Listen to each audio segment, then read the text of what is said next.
మరి మొన్ననే high court local body ఎన్నికలు 3 నెలల లోపల చేయాలి, 100 రోజుల లోపల చేయాలంటే మనం గెలవలేమనేటువంటి పరిస్థితిలో మనం ఉన్నాం కాబట్టి ఇది గోల్మాల్ చేసి ఆర్డినెన్స్ పెట్టి మళ్ళీ ఇప్పుడు కొత్త డ్రామాకు తెరలేపారు.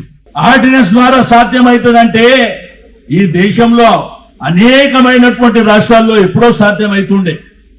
మరి వాళ్ళే చెప్తుండ్రు, నిన్న కూడా మంత్రులు మాట్లాడినరు, ఆ రోజు కూడా మంత్రులు మాట్లాడి ఏం చెప్తుండ్రు, మనకంట ఈ రిజర్వేషన్ లేని మరి కేవీట్ వేస్తారంట, కోర్టుకు ఎవరు పోదని, రెండోది రిజర్వేషన్ల ద్వారానే మనకు 42% వస్తుందని చెప్తూ మళ్ళా నేను రాజకీయ పార్టీలకు చెప్తున్నా మీరు కూడా పార్టీల పరంగా 42% ఇవ్వాలని.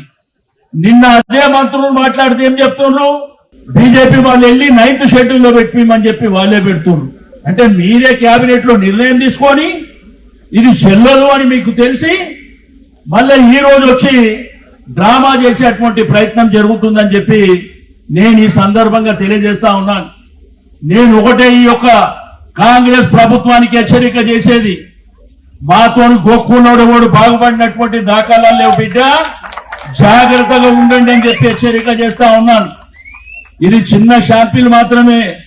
ఒకవేళ నిజంగానే మేమందరం ఇట్లా సమాజంలోకి ప్రజల దగ్గరికి మా బిడ్డల దగ్గరికి రాష్ట్ర వ్యాప్తంగా వెళ్ళిందంటే ప్రతి జిల్లాలో భూకంపం సృష్టిస్తామని చెప్పి నేను ఈ సందర్భంగా తెలియజేస్తా ఉన్నాను.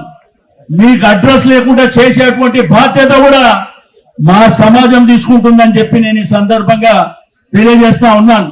మేం ప్రభుత్వానికి చెప్పినాం, మేం సంపూర్ణమైనటువంటి సహకారం ఇస్తామని చెప్పినాం.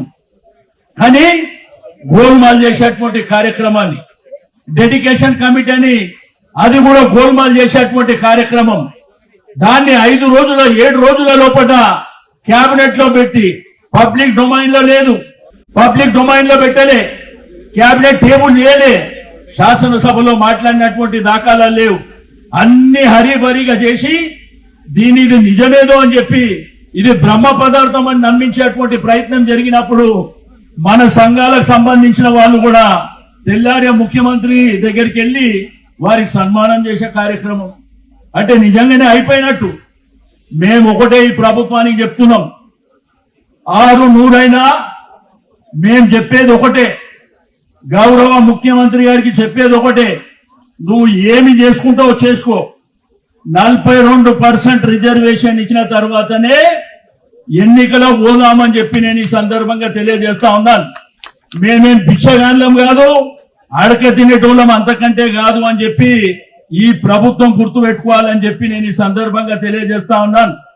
మేము చెప్పేది, ఈ వేదిక మీద ఉన్నటువంటి మిత్రులు చెప్పేది తప్పైతే నేను ముఖ్యమంత్రి గారికి ఆ ప్రభుత్వాన్ని చెప్తున్నా, నువ్వు ఏ రూపంలోనైనా పర్వాలే 42% రిజర్వేషన్ చట్టబద్ధత ద్వారా ఎన్నికలు జరిపితేనే మేము సిద్ధంగా ఉంటాము, మీకు సహకరిస్తాం.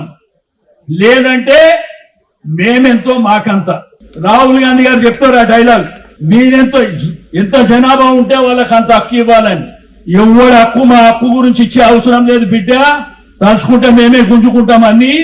ఆ సమయం కూడా ఆసన్నమైందని చెప్పి నేను ఈ సందర్భంగా తెలియజేస్తా ఉన్నాను. ఒకప్పుడు తెలంగాణ ఉద్యమాన్ని చూసిండ్రు, కానీ రాబోయేది బీసీల ఉద్యమం తెలంగాణ లోపల రాబోయేది.